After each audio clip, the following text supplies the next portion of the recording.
Arman Tsarukyan doesn't really buy into the idea that Justin Gaethje will be the one standing across from Ilia Topuria when the new lightweight champion finally makes his first title defense.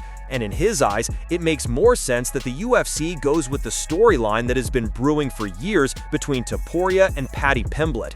The tension between those two has spilled outside the cage so many times that it feels tailor-made for the promotion to market, even if Pimblett is sitting down at number 7 in the rankings and hasn't yet proven himself against the same level of opposition. Tsarukyan, who is number 2 and coming off a run of wins that should by any standard merit a shot at gold, seems to understand that the UFC doesn't always play the sport as a sport. Sometimes it's about business, rivalries, and what sells the most pay-per-views.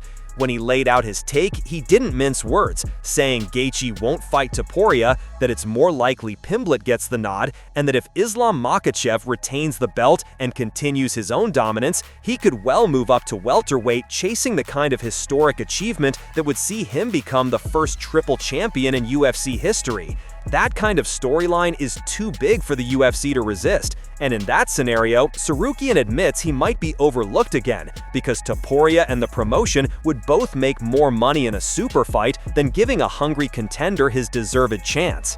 It's a brutally honest assessment of how the UFC matchmaking machine works, and Tsarukyan doesn't sound bitter so much as pragmatic, recognizing the realities of a sport that has always balanced meritocracy with spectacle.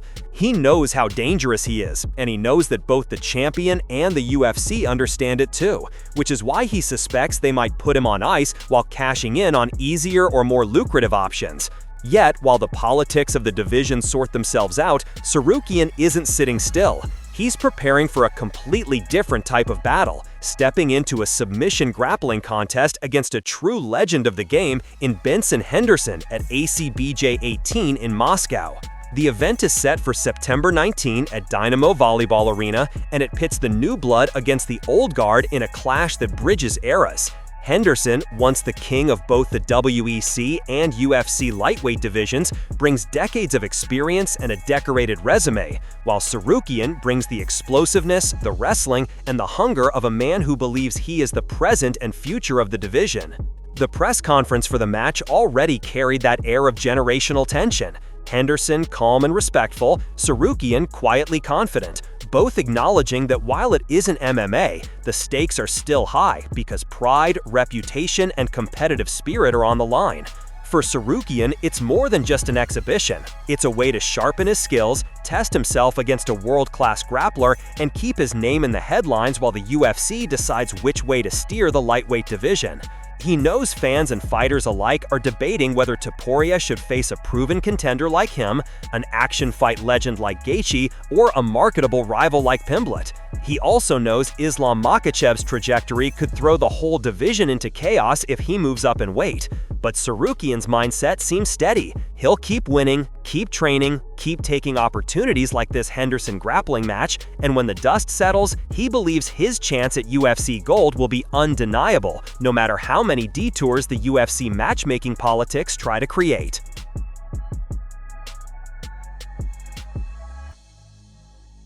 Tom Aspinall is on the cusp of the biggest moment of his career, and he doesn't want it to be a one-and-done kind of year. The newly minted UFC heavyweight champion will make the first defense of his undisputed crown against Cyril Gane at UFC 321, finally putting to rest months of uncertainty about whether Jon Jones would step in to face him. With Jones choosing a different path, the stage is set for Aspinall to headline in Paris against one of the division's most dangerous technicians. The Englishman has had his eyes on Gane for some time, and stylistically, the fight has fans buzzing. Gane's fluid striking and movement have troubled almost everyone he's faced, but he enters as an underdog against Aspinall, whose speed, boxing, and grappling have made him one of the most complete heavyweights in the division. If Aspinall can get past Bongamin and leave UFC 321 with his belt intact, it could mark the beginning of a new era at heavyweight. But Aspinall isn't content with just defending his title once this year.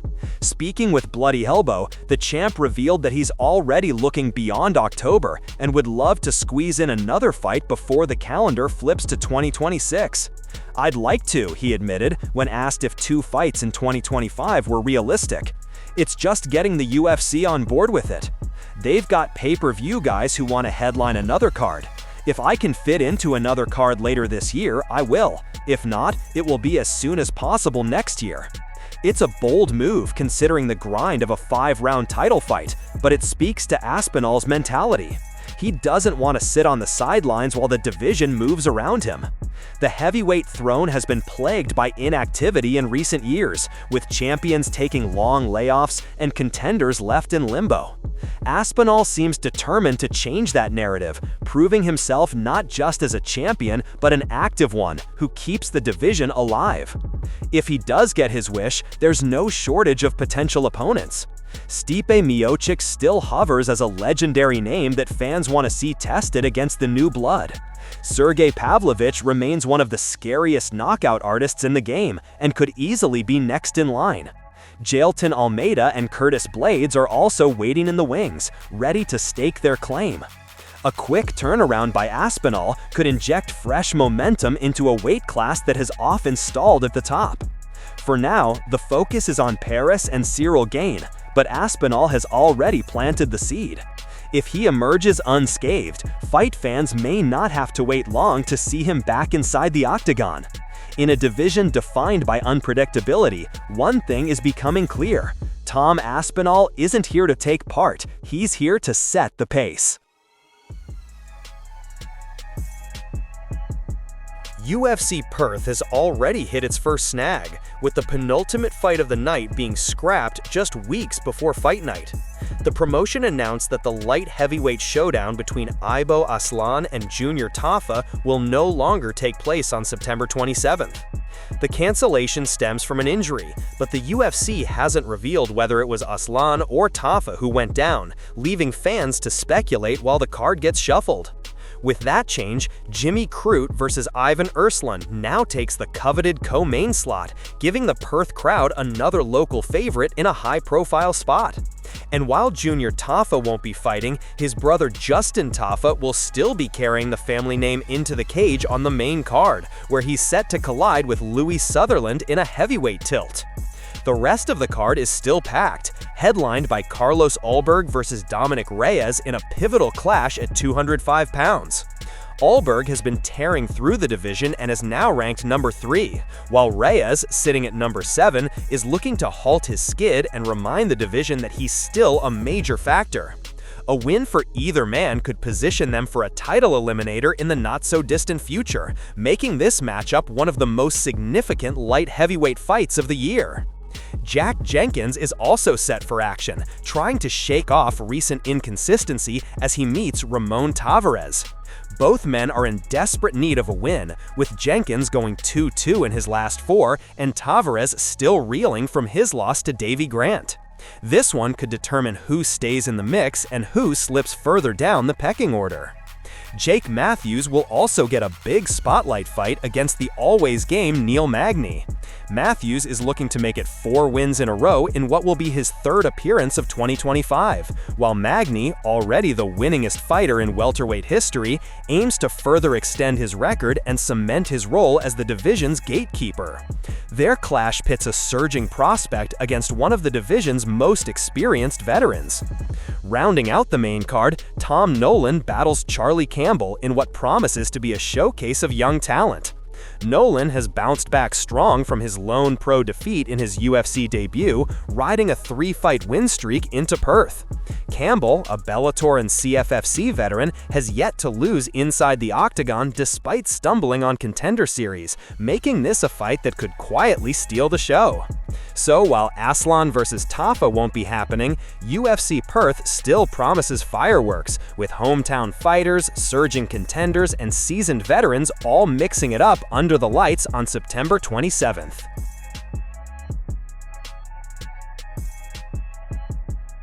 Dana White has always thrived when backed into a corner, and once again, he's firing back at the persistent claim that the UFC has a so-called superstar problem. For him, the entire narrative is tired, recycled, and flat-out wrong. Critics have been echoing the same concerns for nearly 2 decades, from the retirements of Chuck Liddell and Georges St-Pierre to the end of Ronda Rousey's reign to the absence of Conor McGregor in his prime years. Every time, pundits lined up to predict the UFC's downfall, and every time, the promotion didn't just survive, it grew larger, richer, and more globally dominant. White sees the current chatter as more of the same. Empty noise from people who don't look at the facts or understand the business mechanics that make the UFC a juggernaut in combat sports. And the facts, as White likes to emphasize, are written in bold type. A $1.5 billion television deal with ESPN that expanded the UFC's reach in America, followed by an even larger 7-year, $7.7 billion deal with Paramount that will take the UFC into the next decade. Starting in 2026, all numbered UFC pay-per-view events will air exclusively on Paramount+, signaling a massive vote of confidence from a global media company. In White's mind, no business on the brink of collapse, no organization suffering from a lack of star power negotiates deals of that size. These are the kinds of numbers associated with the NFL or NBA, leagues long considered untouchable in terms of cultural dominance. For White, the UFC joining that tier is the ultimate rebuttal to anyone doubting its star-making power. When he sat down for his interview on the Impulsive podcast, White didn't bother with politeness. He called the critics ignorant, saying flatly that they don't know jack shit about how the fight game works, about how stars are built, or about how audiences consume MMA in the modern era. He pointed to the success of offshoot projects like Power Slap, which in just 2 years has paid out $10 million to its athletes, as proof that even UFC's secondary ventures draw numbers strong enough to sustain themselves.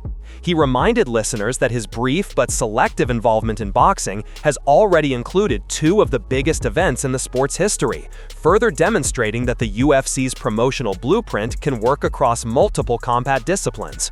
In his words, there's a formula to creating blockbuster events, and the UFC has perfected it. White's confidence doesn't come from nostalgia or blind faith. It comes from a steady stream of fighters who are rising into household names before fans' eyes. Just look at the current roster. Sean O'Malley has become the new face of the bantamweight division, pulling massive pay-per-view numbers and crossing into mainstream media with his flamboyant personality. Islam Makhachev is carving out his own legacy as one of the most dominant fighters in the sport, with aspirations of becoming a 2-division champion and elevating his profile even further. Ilia Toporia's arrival as UFC lightweight champion has already electrified fan bases in Spain and Latin America, opening markets the UFC has long sought to cultivate. Then there are fighters like Khamzat Chimaev, who has become an international sensation in record time, and younger prospects like Bo Nickel, who are being positioned as potential breakout stars for the next generation. For White, the idea that the UFC needs a single savior like McGregor or Rousey misses the bigger point. The brand itself is the star. UFC as a whole is the draw, and the pipeline of talent ensures that while individual fighters may rise and fall, the machine keeps churning, always offering fans a new storyline, a new rivalry, a new personality to follow. That's why, even in months where the UFC doesn't schedule a pay-per-view, like this September, anticipation never dies down. The October doubleheader with UFC 318 is already generating buzz because the promotion has conditioned fans to expect high-level fights and constant drama. In White's view, critics confuse moments of transition with moments of crisis. When one wave of stars fades, another is already forming, and the UFC has mastered the art of making sure the timing works in its favor. It happened after Liddell, after St-Pierre, after Rousey, after McGregor. It's happening again now. He doesn't worry about the headlines that speculate about holes in the roster. He looks at the billion-dollar contracts, the packed arenas, and the global broadcast partners and sees nothing but evidence that the UFC is bigger than ever. His message remains consistent and blunt. If people think there's a superstar problem, they're watching the wrong sport, because the UFC has no problems. Mario Bautista is treating UFC 321 like the biggest moment of his career, and for good reason. On October 25th, he steps into the cage with Umar Nurmagomedov in what could be a defining fight, not just for his career trajectory, but for the entire bantamweight division. The timing couldn't be more perfect. Just weeks earlier, Merab Dvalishvili will defend his title against Corey Sandhagen, and the winner of Batista vs Nurmagomedov is almost guaranteed to be staring at the new champion from cage side. For Bautista, the stakes couldn't be clearer. He's put together an impressive win streak that already includes statement victories over legends like Jose Aldo and elite contenders like Patchy Mix, and beating Umar would extend his run to 9 straight. He's quick to point out the significance of that number, drawing a direct comparison to Dvalishvili's path to the title. Merab had to grind through a 9-fight win streak to finally break through, and Bautista believes if he matches that, there's no way the UFC can deny him his shot. In his words, "I don't know what else you could possibly do." Of course, getting past Nurmagomedov won't be simple. Despite his stumble in January, where Merab smothered and outpaced him to retain the belt, Umar remains one of the most dangerous grapplers in the sport. His last name carries enormous weight, and his ability to chain wrestle and control opponents has made him one of the most avoided fighters at 135. But Batista is unfazed. He's already logged serious cage time with strong grapplers like Ricky Simon, and he's spent entire training camps sharpening his anti-wrestling game.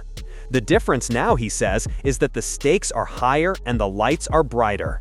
"I've got ready for wrestlers," Bautista explained. "This is just a more high-profile one." The matchup feels like a crossroads for the division.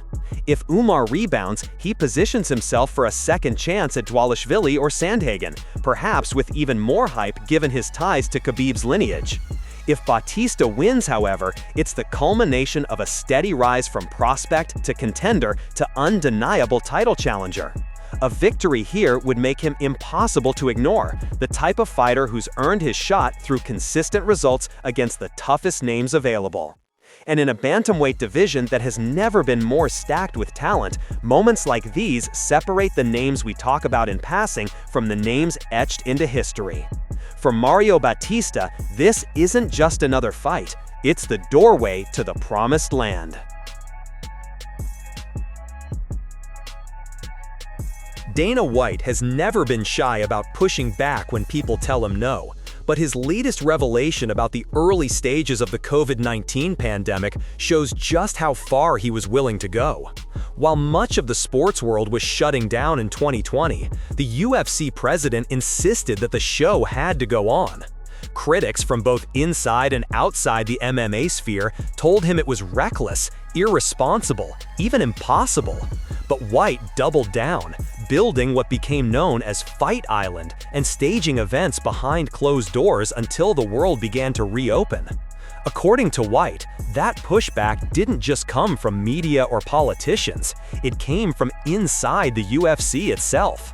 Speaking recently, he admitted that one of his own executives was so furious about his decision to keep promoting events that the two nearly came to blows. "Imagine when the shit was going on and I said, nah, we're gonna go through COVID," White recalled. "I almost had a fist fight in one of our executive meetings.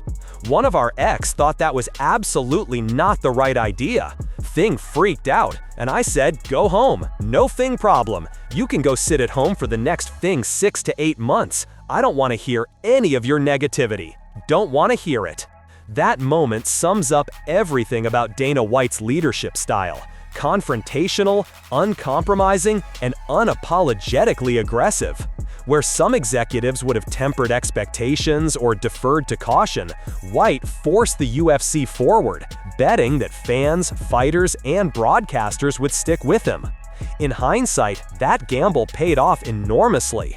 The UFC not only survived, but thrived during the pandemic years, with record-setting pay-per-views, expanded global recognition, and the eventual blockbuster broadcast deals that have cemented the company as a combat sports juggernaut. The story also underlines just how contentious those early months were behind the scenes. While White often presented a unified, confident front in public, insisting that the UFC would power through, his own team wasn't always aligned. To him, though, dissent wasn't a debate, it was dead weight to be cast aside. That ruthlessness has defined his tenure, helping him transform the UFC from a fringe product into a mainstream powerhouse. but it has also fueled criticism about his bulldozing approach to business. With the company now riding the momentum of billion-dollar TV and streaming deals and a roster stacked with global stars, White's methods, however divisive, have undeniably produced results. And if history is any guide, whenever the UFC's next major obstacle arrives, whether it's regulation, competition, or another crisis, Dana White will meet it with the same mix of defiance and aggression, ready to fight anyone, even his own executives, to keep moving forward.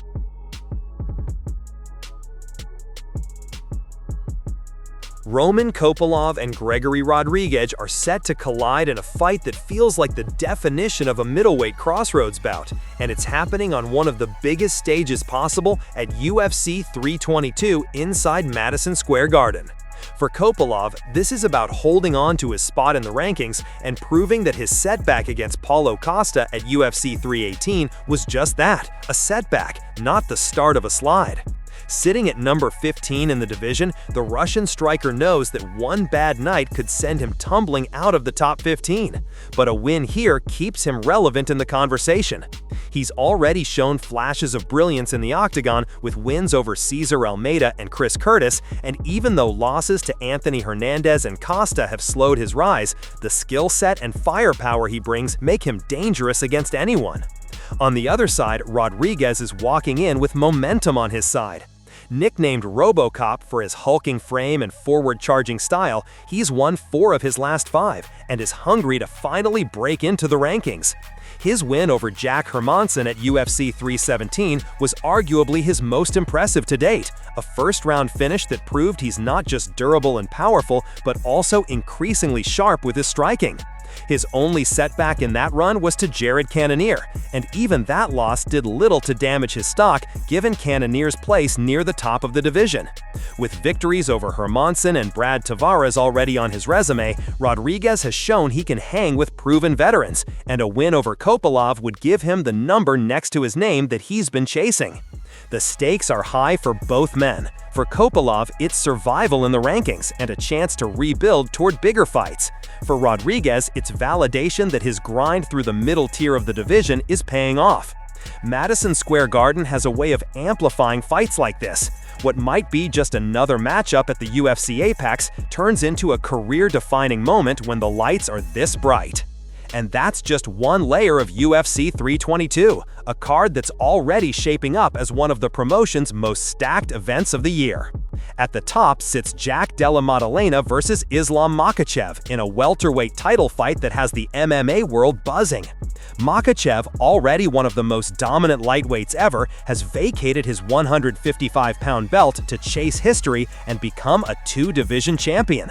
The stakes are enormous. Not only could he join the exclusive club of fighters who've captured gold in multiple divisions, but he's also aiming to cement his legacy as perhaps the best pound-for-pound fighter alive, with the possibility of overtaking Ilia Topuria in those rankings. Opposite him, Della Maddalena isn't just defending a belt, he's defending the pride of an entire division and proving that welterweight isn't a throne for visiting champions to snatch. The co-main is every bit as historic, Valentina Shevchenko versus Weili Zhang, a fight fans have been dreaming about for years. Shevchenko, already considered one of the greatest female fighters of all time, is putting her flyweight title on the line against Zhang, who's looking to etch her name in history as a 2-division champion. It's the type of stylistic clash, precision, discipline, and technique versus explosiveness, speed, and raw power that promises fireworks.